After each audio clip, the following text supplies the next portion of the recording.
السلام عليكم ورحمة الله وبركاته، ازيكم عاملين ايه؟ يا رب تكونوا بخير، اهلا وسهلا بكم في حلقة جديدة وفيديو جديد وعظمة جديدة من برنامجكم استشارة التصميمات. وحلقتنا النهاردة جاية بالتتابع مع حلقة عظمة من سلسلة خطوات التصميم اللي نزلت الاسبوع اللي فات. بجد كنت سعيد جدا بالكومنتس، بجد يعني بصوا في قلبي حرفيا جدا في قلبي، بجد تسلموا على الكومنتس والتشجيع اللي كان موجود. انا اتحمست جدا ان احنا نعمل العظمه دي ونكمل فيها باذن الله، فاستنى الحلقه الجايه من السلسله باذن الله الاسبوع ده. في الحلقه اللي فاتت سالنا سؤال في الاسك وقلنا لو انت شغال مع كلاينت وقعد يطلب منك تعديلات كتير هتتصرف معاه ازاي.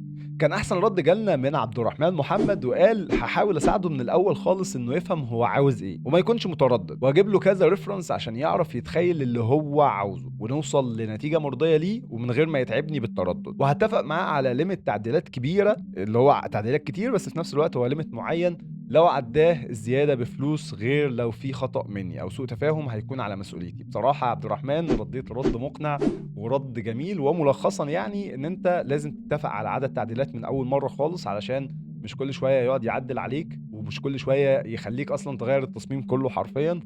بلس ان انت تحاول تفهم دماغه من خلال ان انت تعرض عليه ريفرنس فيبدا يقول لك انا عايز دي عايز دي عايز دي. تبدا تتخيل شكل تصميمه من قبل اصلا ما تبدا تشتغل ولا تجيب اليمنتس ولا تمد ايدك في التصميم. وحقيقه في نقطتين مهمين محتاج اكد عليكم فيهم. النقطه الاولى ان في ناس لحد دلوقتي بتستبعد كل مره بسبب نفس الاخطاء، زي مثلا المقاس مش مظبوط، زي مثلا مش بيكتبوا اسمهم على الديزاين.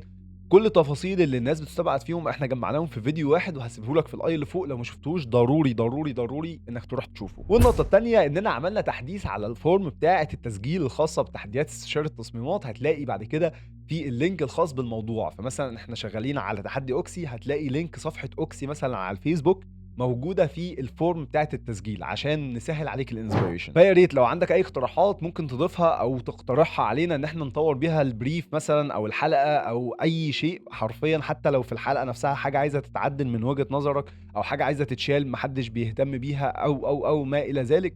كل ده هيفرق معانا، سيبها لنا تحت في الكومنتس وانا متابع معاكم كل الكومنتس باذن الله. ونقطه كمان مهمه وهي ان انت لو بتتفرج على الحلقه وما شاركتش، او بتتفرج على الحلقه وما طلعتش في الحلقه، ما طلعتش من توب 8 مثلا على سبيل المثال، عايزك تركّز في أخطاء غيرك علشان ما تُقعش في نفس الأخطاء تاني. فلمّا تيجي تشتغل والله الغلطة ديّة أنا شُفت حد وقع فيها قبل كده، لأ مش هنغلط ديّة. لأ ده هنا أنا هاهتم بكذا، فين مصدر إضاءة، تبدأ تفكّر بتفكير استشاري تصميمات اللي فعلًا هيطوّر منّك وهيطوّر من مستواك. التفكير النقدي دوّة هو ده اللي أنت محتاجه، ما حدش علّمه لك على اليوتيوب، الحمد لله بفضل الله العبد لله بيحاول يساعد في حاجة زي كده. فيعني أتمنى إن شاء الله تكون بتستفاد قدر الإمكان، ولو أنت بتطلع في الحلقة شوف برضه أخطاء غيرك، لان انت ممكن الحلقه الجايه تقع في نفس غلطه حد تاني، فلا تبدا تطور اكتر. شوف لا ده انا كنت بغلط في الحته ديت وما كنتش باخد بالي وما الى ذلك. علشان فعلا تتطور بمستواك وعشان فعلا توصل لليفل كويس. وخليني ما اطولش عليك اكتر من كده، لو لسه ما عملتش سبسكرايب انزل اعمل سبسكرايب وفعل زر الجرس، وعايزك تركز معايا جدا. فنجان قهوتك التمام ويلا بينا يا ايها الفنان.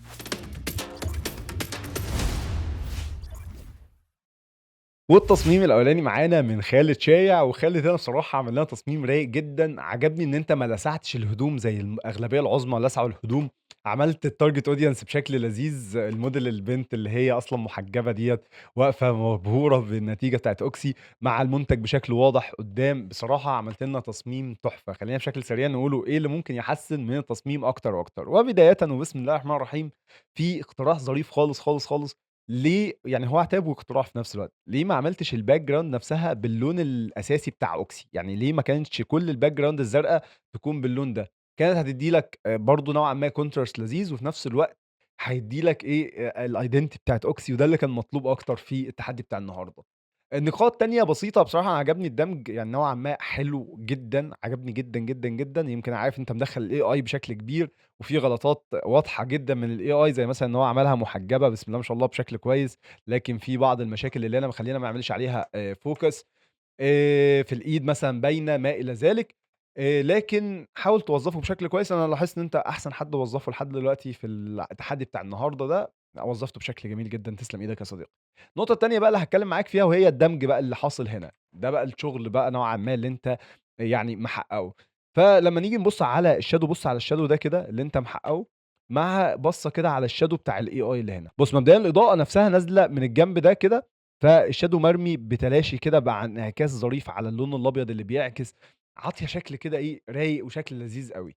تعالَ نبُص هنا هتلاقي shadow أولًا لونه أسود، ثانيًا مش عاطي أي تحديدة مثلًا الكيس، يعني مثلًا المفروض أنا عايز contact shadow هنا، خلّينا نمسح ديّة مثلًا، عايز contact shadow تحت الكيس نفسه عشان أحس إن هو راكز على الأرضية، plus إن هو يكون مسحوب السحبة بتاعته من هنا كده مثلًا على سبيل المثال، ويبدأ يتلاشى. ده اللي أنا كنت محتاجه حرفيًا، لكن على العكس تمامًا طلع هنا إيه، يعني أنت كنت قالبه شوية نوعًا ما، فطلع بشكل مش أحسن حاجة. نقطة برضه من النقاط المهمة، المنتج عندك هو من أهم حاجات في التصميم أو من أهم عناصر التصميم، بس قصّه ما كانش أحسن حاجة يا صديقي، يعني بُص هنا هتلاقي في مشاكل في القص، هتيجي تمشي معاها هتلاقي برضه هنا في مشاكل في القص، هتيجي تمشي معاها هتلاقي في هنا مشاكل في القص، كل ده كان عايز يتعالج وكل ده كان عايز يتضبط، كان هيفرق جدًا، جدًا، جدًا معانا في التصميم. لكن بجد حقيقي التصميم اللي طالع في الآخر total عظيم وجميل جدًا، تسلم إيدك يا صديقي. والتصميم اللي بعد كده معانا من أميرة ماهر، وأميرة بصراحة عملت لنا تصميم هو نوعًا ما رايح أكتر للفيكتور، بس عاملة لنا تصميم رايق، تصميم من الآخر بصراحة، جابت لك فيها الخامة بتاعة الهدوم نفسها وهي نضيفة بجد حرفيًا عشان تبين نضافة الهدوم، وإزاي إن الهدوم نفسها هتنوّر بشكل لذيذ وبشكل يعني جميل جدًا، تسلم إيدِك يا أميرة. خلّينا بشكل سريع نقوله إيه اللي ممكن يطوّر ويحسّن من التصميم أكتر وأكتر، وبدايةً وبسم الله الرحمن الرحيم، إحنا بنتعامل مع فيكتور أكتر، بس مع ذلك المفروض نعتمد إضاءات وشادوهات وما إلى ذلك، بس مش بشكل كبير زي designs الmanipulation اللي هي فيها بقى إيه realism أكتر أو صور حقيقية على سبيل المثال. ف الshadows هنا بناءً على مصدر إضاءة، أنا مش شايف أي مصدر إضاءة غير إن في أصلًا already إضاءة نازلة هنا بناءً على بعض الشادوهات اللي موجودة على الباكيت نفسه أو على الكيس نفسه، فأعتقد الshadow اللي هينزل هيكون في هنا contact وهنا حاجة بسيطة كده كأنه مثلًا دايرة أو في الجزء ده كده من التصميم. ده كده shadow لازم يكون موجود، هل ده كان موجود؟ مش موجود. طيب بناءً على الإضاءة اللي نازلة على الباكيت، فأنا عايز الإضاءة نفسها تكون نازلة هنا مثلًا، علشان تدّيني الزاوية اللي حاصلة already على الباكيت، كانت هتدّي واقعية أكتر. طيب أنا دلوقتي ما عنديش contrast الكيس مع الbackground هتحس إن هو سايحة على بعضها، طيب إيه الحل دلوقتي؟ الحل إن أنا أفصلها، طب هتفصلها بإيه؟ ممكن من خلال الإضاءة، ممكن من خلال إن أنا أزوّد الshape اللي ورا ده، ممكن من خلال كذا حاجة، ممكن من خلال إن أنا أضبّط أصلًا الألوان نفسها في الbackground تكون مضبوطة، فاهم قصدي؟ لكن بأي شكل لازم أحقق contrast عشان الكيس نفسه يكون واضح. توزيعة العناصر في التصميم كان ممكن تطلع أفضل من كده، بس مش هنعلّق عليها بشكل كبير أو بشكل واسع. آخر حاجة بس ممكن نتكلم عنها وهي الtypography حسيته مش أحسن حاجة، عندِك أحسن بكتير كمان، خاصةً إن الfont هنا أصلًا لمّا نيجي نبُص مع بعض عليه هتلاقيه curved أكتر، هتلاقيه boldy، لمّا نيجي نبُص هنا هتلاقيه حاد، يعني حتى لو في curve بس هو حاد، في درجة كبيرة من الحدية اللي موجودة فيه، فكنا محتاجين نختار font يكون أنسب، ويا سلام لو عرفنا نوصل للstyle أصلًا بتاع أوكسي نفسها في كتابة الfont نفسه كان هيبقى جمدان من الجمدان. لكن يعني كاقتراح أخير بالمرّة ممكن تضيفي بعض الtextures في الbackground هتدّي لِك روح أكتر، وفي نفس الوقت تكون خفيفة عشان ما تقوليش هتعمل زحمة، هي فعلًا لو تقيلة هتعمل زحمة، لكن لو خفيفة هتدّي شكل لذيذ، وتكون بس على شكل إضاءة مثلًا والّا حاجة، هتكون الموضوع في حتّة تانية خالص، لكن أنتِ تصميم لذيذ جدًا، جدًا يا أميرة، والتوفيق ليكِ في التحديات اللي جاية. والتصميم اللي بعد كده معانا من محمود سعيد، وبصراحة يا محمود التصميم بتاعك تقريبًا viral على الفيسبوك، شُفته كتير على جروبات كتير، تسلم إيدك، والحتّة دي برضه تأكد عليكم يا شباب إن أنت شارك شغلك، خُد الخطوة، ما تخافش من إن حد مثلًا يقول لك ده تصميم مش حلو أو يتريق أو لو ما خدتش الخطوة دلوقتي فأنت مش هتاخدها بعدين، وحتى لو وصلت لlevel كويس هتكون مُت، هتكون حرفيًا في ناس طلعت عليك. فاتأكد كويس جدًا إن أنت بتشارك تصميماتك اللي أنت بتشارك بيها حتى في استشارة التصميمات، واعمل هاشتاج استشارة تصميمات عشان تصميمك يطلع أكتر وأكتر. بالمناسبة الهاشتاج نفسه في مهتمين بيه عدد كبير حاليًا في الفترة الحالية على السوشيال ميديا، فبيبدأ يقترحوا أصلًا أو يقترح البوست بتاعك لناس أكتر، فاتأكد إن أنت حاطط هاشتاج استشارة تصميمات، وحتى لو أنت مش عايز تنزّله على السوشيال ميديا، نزّل على البيهانت شارك بأكتر من تصميم، مش عايزك تشارك بأكتر من تصميم، اعمل أكتر من تصميم وروح نزّلهم عندك على البيهانس في project واكتب unofficial project وضبّط project محترم، ممكن يكون سبب في إن أنت تشتغل في شركة كبيرة أو إن أنت مرتبك يزيد أو إن أنت تلاقي عليك طلب أكتر وأكتر، أكيد لإن ده سعي، فاسعى يا صديقي ونزّل شغلك. نرجع تاني للتصميم محمود، بصراحة التصميم بتاعك لذيذ جدًا، تسلم إيدك. خلّينا بشكل سريع نقوله إيه اللي ممكن يحسّن من التصميم أكتر وأكتر. هو بدايةً عجبني أوي الصراحة أصلًا فكرة اللافندر اللي أنت مطيّره أصلًا في التصميم مثلًا هنا، هنا، هنا، والدبس اللي أنت محققه هنا، بصراحة عملت شغل جامد جدًا، تسلم إيدك يا حودة. مع فكرة إن أنت تجيب target audience واللي هي أصلًا واحدة مشهورة المفروض ماسكة الهدوم. خلّينا بقى نخش في التفاصيل على طول. أول نقطة معانا وهي فكرة الAI. تمام، أنا الAI بصراحة أنا كتير من التصميمات اللي بتتقدم بيتم رفضها بسبب إن هم معتمدين اعتماد كبير جدًا على الAI والنتايج مش أحسن حاجة. فأنت لو هتعتمد على الAI النصيحة مني ليك ما تشاركش، لو هتعتمد على الAI بلاش، تمام. لو هتبدأ تدخّل الAI في حاجات بسيطة بس تساعدك ما عنديش مشكلة، بالعكس أنا هاحفّزك على كده، لكن ما تعتمدش عليه اعتماد كلّي، لازم تأسس نفسك يا صديقي. لمّا نيجي نبُص هنا هتحس إن في حاجات غلط كتير. مبدئيًا كده تفاصيل وشّها الskin texture مش موجود أصلًا. هتلاقي الطرحة داخلة في اتجاه ووشّها داخل في اتجاه، فتحس إن في حاجة غلط في وشّها، محتاجة إن هي تتضبّط.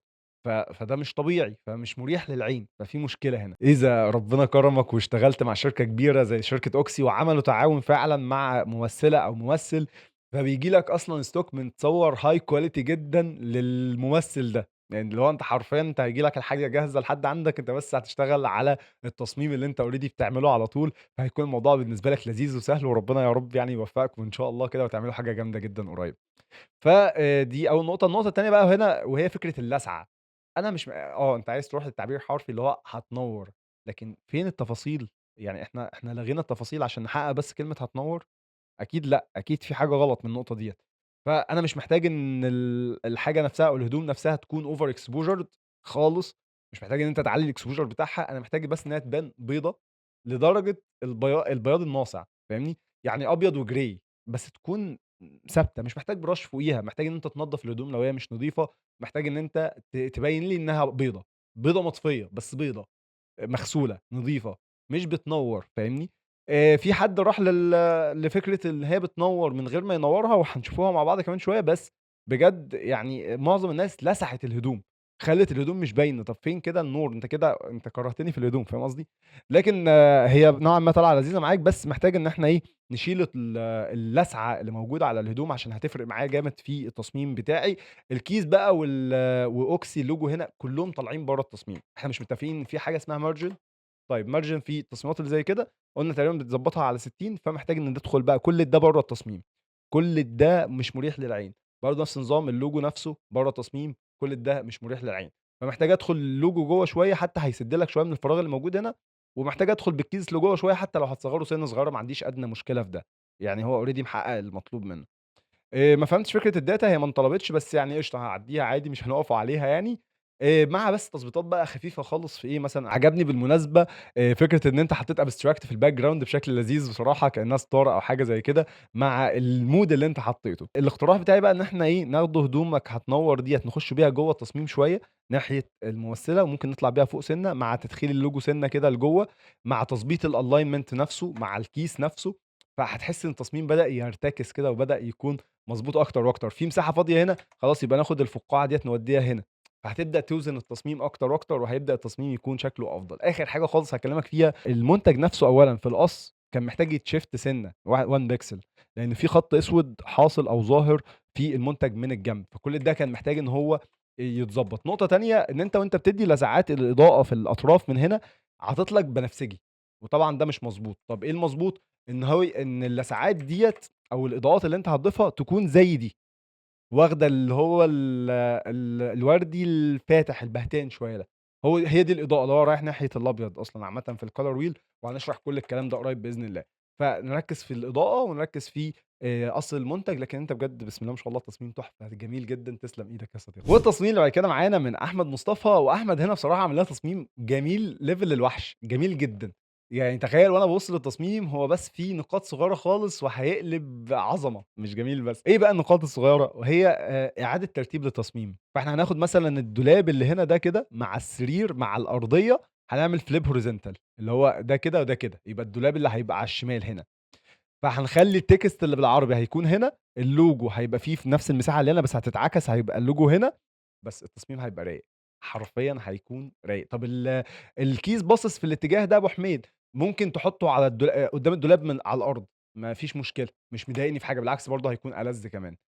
كان هيضبط معايا ضبطة جامدة. ده يعتبر التعديل الرئيسي. في نقطتين صغيرين بقى خالص عايزين نتكلم عليهم، وهي في بعض الناس كتير جدًا قصّوا اللوجو نفسه غلط، زي مثلًا المفروض في أبيض هنا في اللوجو.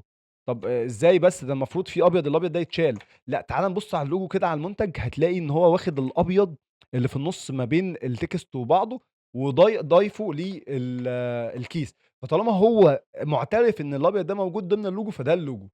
تمام، فنقدر إن إحنا ناخده معانا الجزء ده، الجزء ده ما ينفعش نستغنى عنه. النقطة التانية عشان في ناس بالمناسبة في ناس كتير وقعت في حتّة اللوجو، بوّظوا اللوجو خالص. النقطة التانية وهي الshadows هنا يعني حرفيًا في إضاءة ما فيش shadow بربع جنيه، فإحنا محتاجين نوقّف الكيسة ديّة على الأرضية، فمحتاجين نخلّي في shadow ما بين الكيس نفسه وما بين السرير.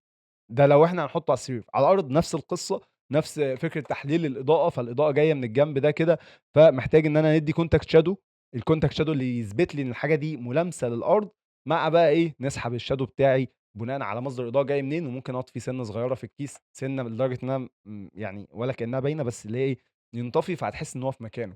بس كده يا صديقي التصميم هيتحول لعظمة أكتر ما هو جامد، وجامد جدًا كمان. تسلم إيدك يا أبو حميد، والتوفيق ليك في التحديات اللي جاية. والتصميم اللي بعد كده معانا من أنس محمد، وأنس عامل لها تصميم صراحة simple وبسيط وهادي كده ولذيذ. تسلم إيدك يا أنس. خلّينا بشكل سريع نتكلم في إيه اللي ممكن يحسّن من التصميم أكتر وأكتر. وبدايةً وبسم الله الرحمن الرحيم، برضه فكرة الglow العالي أو الover exposure ديّة ما كانتش مريحاني أوي في كل التصميمات، فكنا محتاجين إن إحنا نهتم بنقطة زي كده. النقطة التانية كان عندي اقتراح لذيذ إن أنت تخلّي في زي ديل كده أو كأن الهدوم ديّة طايرة وكأن المشابك دي عصافير. بصراحة حسّيت إنها هتطلع أحلى وأحلى، كانت هتضبط معاك الدنيا، اللي هو كأنها طالعة من ورا الكيس، فالتصميم كلّه هيكون رايح في الاتجاه ده، كان هيدّي لك شكل لذيذ جدًا في التصميم. مع الsolid اللي موجود في الbackground اللون نفسه موجود لون بس، فممكن نضيف برضه بعض الtextures كانت هتفرق معانا جدًا في التصميم كbackground، اللي هو مثلًا textures أو إن أنت ممكن تضيف abstracts. إحنا اتكلمنا عن كل ده في البحث عن الصور، لو ما شُفتش حلقة ضروري تروح تشوفها. فكانت هتضبط معاك التصميم أكتر، أو كانت هتضبط معاك التصميم وتنقله لك نقلة تانية خالص. طبعًا مش قادر أحدد فين الhighlights وفين الshadows، فأنت بناءً على اللي أنت عامله ده، فالإضاءة نازلة من السقف، على الرغم إن في إضاءة هنا. وفي نفس الوقت هي في حتّة منوّرة، يعني لو تعالَ نزوم in هنا شوية، هتلاقي في حتّة منوّرة وفي حتّة ضلمة. طَب الإضاءة المفروض بتبقى في تدريجة، يعني المفروض الكيس ده نازل لتحت، فالمفروض يكون في إيه، تدريجة كده من الغامق للفاتح وأنت طالع، فكُنّا محتاجين إن إحنا نبدأ ندّي retouch أكتر للمنتج، plus المنتج نفسه أصلًا مش واضح مع الbackground، فمحتاجين إن إحنا نبيّن المنتج بأي شكل ممكن، بس إن إحنا نبيّن المنتج. ديّة نقطة أنت تجاهلتها أو يعني طنّشتها. برضه في سِنّة صغيرة في القص هنا محتاجين ناخدوا بالنا منها، بس حرفيًا in total التصميم simple ولذيذ وفكرته حلوة، وتسلم إيدك يا أنس. والتصميم اللي بعد كده معانا من محمد أسامة، ومحمد هنا بصراحة عمل لنا تصميم رايق جدًا. هو راح يعني ركّز أوي لفكرة هدومك هتنوّر، فراح عامل لك الهدوم نفسها على شكل لمبة، يعني الدويل أهوّة واللمبة نفسها الهدوم، فهي هتنوّر، فهي الsource نفسه، لكن ما راحش على فكرة إن هو يلسعها جامد زي ما بعض الناس راحت للفكرة. بصراحة الفكرة جميلة جدًا، جدًا، جدًا، تسلم إيدك يا محمد. خلّينا بشكل سريع نقوله إيه اللي ممكن يحسّن ويضبّط من التصميم أكتر وأكتر. بدايةً كده وبسم الله الرحمن الرحيم، في جريمة حاصلة هنا، وهي فكرة اللوجو. أنت بوّظت شكل اللوجو، إحنا لسه متكلمين عن النقطة ديّة من شوية. ف اهتم بفكرة إن أنت تاخد اللوجو من شيء أو من مصدر موثوق، تعرف هتاخد إيه بالضبط وهتتجاهل إيه، وده اللي هيفرق معاك جامد في الشكل العام للتصميم. ما فهمتش أوي بصراحة فكرة قطرات المَيّة الخفيفة اللي حوالين الهدوم. يعني يمكن أنت قصدك إنها تكون جوّه الغسالة أو تدّي إيحاء بالمَيّة بقى وإن ده غسيل وكده. هي بصراحة عاطية لي الإيحاء ده نوعًا ما، بس مش ضابطة أوي برضه، محتاجة إنها تتضبّط. بناءً على مصدر الإضاءة اللي نازل من هنا، فأنا كنت محتاج شادوهات هنا، في الجزء ده كده من التصميم، كل ده يكون فيه shadow من نفس لون الbackground بس مطفي، فكان هيضبط معانا التصميم أكتر وأكتر. reflections لذيذة، كانت بس محتاجة تتعمل لها شوية liquify بحيث إنها تكون ماشية مع المنتج ومع الvisual اللي أنت شغّال عليه. محتاجين برضه بعض يعني إيه، تطفي سِنّة صغيّرة خالص من هنا، خفيفة خالص، بحيث إنها تدّيني تجسيمة الهدوم نفسها، رغم إن هي جميلة جدًا، بس اللسعة برضه ما كانتش أحسن حاجة إنها تتحط بالشكل ده، يعني حتى لو هي خفيفة فمحتاجة إنها تتشال أصلًا يعني. كانت هتضبط معانا أكتر وأكتر. كان عندك فكرتين بقى، نقطتين مهمين، فكرة إن أنت تخلّي هدومك هتنوّر هنا، بحيث إنها توزن مع اللوجو، فتدّيني استقرار أكتر في التصميم. النقطة التانية الbackground برضه نوعًا ما فاضية، فمحتاجين إن إحنا ندّي لها جو أكتر أو إن إحنا نضبّطها أكتر، فتدّيني راحة أكتر أو تحس إن التصميم نفسه متكامل أكتر من كده. لكن بجد حقيقي التصميم تحفة، جميل جدًا، جدًا، جدًا، وتسلم إيدك يا محمد. والتصميم اللي بعد كده معانا من يوسف محروس، ويوسف هنا بصراحة عامل لنا تصميم رايق، دمج ما بين الأزرق واللون بتاع أوكسي بشكل لذيذ، حَط لك الغسالة وحَط عليها أوكسي، والموديل مبسوطة بالهدوم. تسلم إيدك يا يوسف. خلّينا بشكل سريع نقولوا إيه اللي ممكن يحسّن من التصميم أكتر وأكتر. وبدايةً وبسم الله الرحمن الرحيم، منظور البنت نفسها مع الغسالة مع الكيس مش مضبوط. نقطة برضه تانية مهمة جدًا ونأكد عليها بقى عشان خلاص تكون الناهية، لإن إحنا دخلنا في جدال شوية في التليجرام على الموضوع ده. بلاش بنات يكونوا ظاهرين بشكل واضح، يُفضّل أكتر الرجالة. بس إحنا أوكسي هنا بنات، تمام. لو تطرّقت لنقطة زي كده إن أنت ضروري إن أنت تجيب بنت، ممكن تحاول قدر الإمكان تتجاهل الجزء اللي تحت. يعني أنت كان ممكن تقُص لحد هنا وكانت هتقضّي الغرض، فاهم قصدي؟ لكن مش لازم توقّفها كاملة يعني، فاهمني؟ ما كانش ليها لازمة. ذكرنا في الbrief إن أنت تجيب البنت محتشمة، فده شيء أساسي. مش يعني يا ريت تجيبها محتشمة، لأ بعد كده خلاص، يعني بلاش حتى الmodel بشعرها، بلاش خالص model بنت يُفضّل. لو تقدر تستغنى عن البنات كmodels يعني أكون شاكر ليك، لإن بعد كده هيكون ما فيش تسامح في الحتّة ديّة. تعالَ بقى نرجع تاني للتصميم بشكل مبدئي كده. فبرضه نقطة تانية غير اللي إحنا اتكلمنا فيها، تضبيطًا للcomposition. هو أصلًا حرفيًا لمّا تيجي تكبّرها وتقص الجزء اللي تحت، هيضبط لك الcomposition أكتر وأكتر. تخلّي البنت هي اللي على الشمال، الغسالة من على اليمين هنا كده في الجزء ده. كانت هتضبط معاك الدنيا أكتر، تمام. من حيث الcomposition، من حيث الشكل العام أو المضمون بتاع التصميم نفسه، ومن حيث كمان كيس أوكسي هيكون ظاهر قدّامك وهيدّي لك مساحة تكتب هدومك هتنوّر هنا بالعربي، بما إن إحنا قُلنا العربي الإنجليزي شمال والعربي يمين. فكانت هتودّي اللوجو هنا والtext هنا، كان هيعمل لك لفة بس هيضبط لك التصميم. نقطة أخيرة خالص، الغسالة فيها مشاكل كتير كانت عايزة تتضبط. يعني مثلًا في القص هنا فيها مشاكل. كانت محتاجة retouch أكتر، محتاجة إن أنت تشوف مصدرك جاي منين ورايح فين، وبناءً عليه يعني مثلًا الموديل البنت الإضاءة نازلة من هنا، الغسالة نازلة من هنا، الكيس نازل من هنا، الهدوم مع البنت نازلة من هنا. فالدنيا مش مضبوطة، مش مضبوطة أو مش ماشية مع بعضها. فمع التضبيطات اللي إحنا قُلنا عليها ديّة، محتاجين إن إحنا نوحّد مصدر الإضاءة، نشوف منين بيودّي على فين ونبدأ نهتم بحاجة زي كده. فالغسالة كانت محتاجة more contrast أكتر، محتاجة إنها تتضبّط من ناحية القص نفسه كان عايز يتضبّط. لكن in total بجد التصميم لذيذ وتسلم إيدك يا صديقي. ونختم بآخر تصميم معانا من أسماء صلاح. وأسماء هنا عملت لنا تصميم، أو خلّينا نقول تصميمين أحلى من بعض. بصراحة الاتنين جُمال جدًا وتسلم إيدِك يا أسماء. خلّينا بشكل سريع نقولوا إيه اللي ممكن يحسّن من التصميم أكتر وأكتر. هو بدايةً وبسم الله الرحمن الرحيم، تصميم رايق بس محتاجين إن إحنا نضبّطه أكتر، نخلّيه رايق أكتر. طَب إزاي ممكن يكون رايق أكتر؟ مبدئيًا كده مثلًا على سبيل المثال، باب الغسالة هنا طاير شوية. أنا عارف إن هو بالAI، فمحتاجين إن إحنا نقصّه ونضبّطه بحيث إن هو يكون إيه، بادئ من الآخر هنا مثلًا على سبيل المثال. فدي نقطة مهمة في فكرة إن هي تكون واقعية، إن هي تكون مضبوطة، ما تكونش باين إن هي AI. النقطة التانية وهي برضه فكرة إيه، إن أنتِ رُحتِ جبتِ الهدوم نفسها طايرة. ما اهتمتيش أوي إن أنتِ تجيبي هدوم بيضا، ودي حاجة جميلة جدًا، لإن هو أصلًا الباكو نفسه مكتوب للأبيض والألوان. فليه كلنا رُحنا للأبيض عشان هتنوّر؟ طب ما ممكن تخلّي الألوان نفسها تنوّر، وهتطلع معاك برضه بشكل لذيذ وجميل. بصراحة عجبني فكرة إن أنتِ عرفتِ توظّفي الألوان نوعًا ما بشكل لذيذ في التصميم. بس ما عجبنيش أوي فكرة إنها هتنوّر. يعني إن أنتِ وظّفتِ اللون نفسه بطريقة غلط. يعني أنتِ رُحتِ عطيتِ تقريبًا multiply للlayer اللي فيها الglue. طب ليه multiply؟ عشان تبان مع الbackground. بالعكس أنتِ لو عطيتِ screen هتبان، بس هتلسع يا أبو حميد. طب ما إحنا ممكن نحطها من ورا الهدوم، أو ممكن نعمل masking على الهدوم ونبدأ نضبّط فيها. كل الكلام ده كان هيضبط معانا. بالمناسبة الحلقة الجاية بإذن الله هتكون على الإضاءات والشادوهات، وهاضبّط لكم حلقة جامدة جدًا، جدًا إن شاء الله الأسبوع ده. فلو لسه ما عملتش subscribe انزل اعمل subscribe وفعّل زر الجرس ضروري. نقطة أخيرة خالص أو نقطتين أُخَر، وهي أول حاجة هدومك هتنوّر. في تحسُّن حلو في الtypography أنا مبسوط منِّك فيه بصراحة. بس كان ممكن تكون هدومك هتنوّر تحت بعضها هيكون أفضل. النقطة الأخيرة وهي تعالي نحلّل الإضاءات والشادوهات كده. فالshadow مرمي إزاي؟ مرمي كده، تمام. فبنفس الway أو بنفس الطريقة هيكون الshadow بتاع الكيس نفسه مرمي بنفس الطريقة كده. نفس النظام بقى نبدأ نعمل retouching للمنتج نفسه، بحيث إن هو يطلع بشكل مناسب وشكل حلو. فاهمة قصدي؟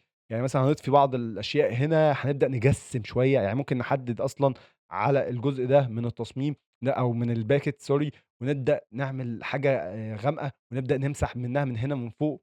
نفس النظام نبدأ نشتغل على الجنب ده، ونبدأ نجسّم الكيس بحيث إن هو يبان إن هو معمول فيه شغل أو مضبوط أكتر. ما فهمتش فكرة اللمعة، خاصةً إن مصدر الإضاءة اللي نازل من هنا مش مهتمية بيه إن هو يتوزّع أصلًا في التصميم. فما كانش ليها لازمة أوي اللمعة. بس in total التصميم تحفة. تسلم ايدك يا اسماء. ونيجي للسؤال المهم، ومين كسب معانا النهارده في الحلقه رقم 16 من السيزون الثاني من استشارة التصميمات. بس قبل ما اقول لك مين اللي كسب معانا في تحدي النهارده، ما تنساش تنزل تعمل سبسكرايب وتفعل زر الجرس وتعمل لايك ضروري، لان انا محتاج دعمكم الفتره الجايه، فضروري ما تستخسرش فيا الدعم. والمركز الثالث كسب معانا بنت عملت تصميم جامد جدا، جابت لك الغساله في التصميم في نص التصميم بشكل حلو قوي مع الهدوم متطايره حواليها، عملت شغل جامد جدا. ايوه بالظبط، ويفوز معانا بالمركز الثالث اسماء صلاح. الف الف مليون مبروك يا اسماء، بجد تصميماتك بجد تحفه، وعجبني قوي التطور اللي انت وصلتي له من المحاوله في الدخول الحلقه للمنافسه على المراكز الثلاثه الاولى. بجد شابوه ليكي والتوفيق ليكي في التحديات اللي جايه. ونيجي للمركز الثاني والشخص اللي بينافس على المركز الاول بس مش بتظبط معاه، والمركز الاول بيتفوق عليه ولو بحاجه بسيطه، بس بجد بجد التصميمين اللي واخدين اول وتاني بجد عاملين تصميمات تحفه ويستحقوا الاثنين اول، يعني خلينا نقول، بس يعني بيكون اختلافات بس بسيطه كده بتفرق معاهم. لكن بجد بجد شابوه ليك يا صديقي، ويفوز معانا بالمركز الثاني خالد شايع. الف الف مليون مبروك يا صديقي، بجد شابوه ليك، تصميمك تحفه، الموديل اللي ماسكه الهدوم منبهره بيها مع كيس المنتج نفسه او الباكت بتاع اوكسي، بجد شابوه ليك، تصميم تحفه تحفه تحفه، وبالتوفيق ليك في التحديات اللي جايه. اما المركز الاول والشخص اللي قفل لك التحدي النهارده وقال لك الحلقه رقم 16 من السيزون الثاني من استشاره التصميمات انا اللي اخدتها الحلقه بتاعتي، وبجد شابوه ليك يا صديقي، عملت تصميم تحفه كرييتيف جميل وحاجه كده رائعه. بجد مستني منك ابداعاتك وان انت تحافظ على المركز الاول. مين بقى يا ترى اللي كسب معانا في حلقه النهارده؟ تفتكروا مين؟ ايوه بالظبط، ويفوز معانا بالمركز الاول محمد اسامه. الف الف مليون مبروك يا محمد، بجد شاولي تصميم تحفه، فكره اللمبه مع الهدوم مع السبب بتاع الغسيل على ان هو دويد، بجد بجد شغل جامد وابدعت فيه يا صديقي، وبالتوفيق ليك، وعايزك تحافظ على المركز الاول باذن الله. وندخل على فقره الاسك، وسؤالنا النهارده بيقول لك لو انت شغال ماسك سوشيال ميديا لعميل معين، والعميل جه قال لك والله انا عملت ريبراندنج، هتتصرف ازاي في ان انت تبدا تظهر البراندنج الجديد بتاعه مع اختلاف التصميمات؟ اصلا انت شغال على البراندنج القديم فهتبدا تظهر الجديد، هتتصرف ازاي او هتتعامل ازاي جوه التصميم؟ مستني رايكم في الكومنتات، وباذن الله اجمد كومنت هيتقال الحلقه الجايه، ونشوفكم على خير الحلقه الجايه يا اصدقائي.